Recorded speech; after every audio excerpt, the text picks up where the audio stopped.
Hello guys! Welcome to my YouTube channel. At narito muli ang inyong Kuya DG para sa isang episode ng aking vlog for today guys.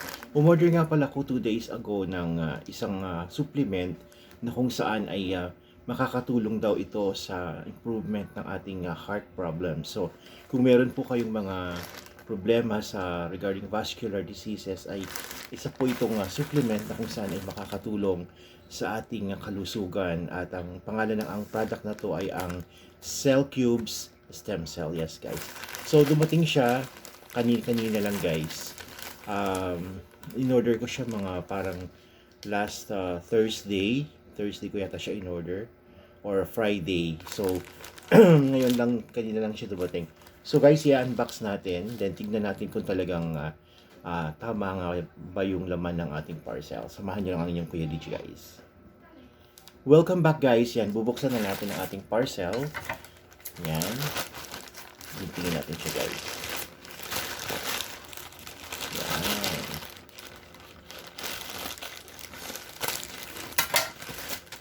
Yan guys. Oops. Yan. Ito guys, ang ating parcel. Ang pangalan niya ay Cell Cubes Stem Cell. Ayan guys. Take a closer look. Cell Cube Stem Cell. Ayan guys. So, ang laman niya ay 30 pieces.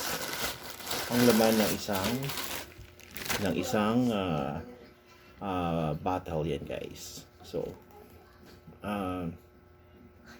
maganda siya as an antioxidant according to the label niya, at siya po ay makakatulong para sa regeneration ng ating mga cells sa ating katawan. Siya in a form of gummies, so pwede natin siyang i-take twice or thrice a day. So depende po sa pangangailangan ng ating kalusugan. So ang tanong ko kasi sa kanila kung ilan ba ang pwede natin i-take sa isang araw. Ang sabi naman kasi nila guys ay pwedeng 1 gummies a day, or depende sa inyong health concerns. So kung meron kayong health issues, so pwedeng 2 hanggang 3 gummies a day. So yan guys, nakaseal siya guys, sealed na sealed. Ayan. So gummies guys, yan o. Yan. So bubuksan natin siya guys para makita natin kung talagang legit, kung talagang original. Yan guys, meron naman dito nutritional facts. Ayan, makikita nyo guys ang nutritional facts niya. Yan. At narito na rin yung expiration date niya. Yan.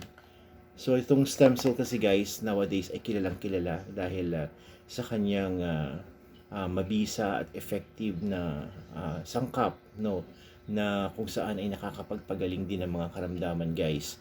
So instead of taking synthetic drugs, so bakit hindi natin subukan mag-take ng natural and organic way? So nakakatakot kasi rin guys kung tsaka mahal kung iinom tayo ng mga gamot gaya ng gamot sa ating sa cardiovascular diseases, ay mahal po ang mga gamot. So subukan natin to guys, yung sabi nila ay mura lamang at effective daw guys. So tatanggalin natin yung, bubuksan natin siya guys para makita natin kung ano nga ba ang laman ng gummy stem cell, Cell Cubes Stem Cell. Welcome back guys. Ito yung laman ng isang bote guys. Bali 30 pieces na ganito na gummies. Yan. Ito po ay good for 1 month.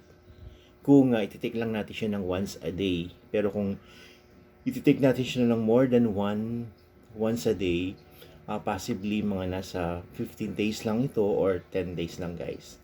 Kasi ito po ay with strawberry, mixed strawberry flavor siya. So wala siyang kakaibang lasa, kumbaga hindi mapait, kumbaga para ka lang kumain din ng candy guys. Ayan, closer look. Ayan guys. So colored blue at medyo malambot siya guys. Ayan. Para lang yung binibili dyan sa tindahan. Bumili kasi ako kahapon. Yung tagpipiso. Ayan.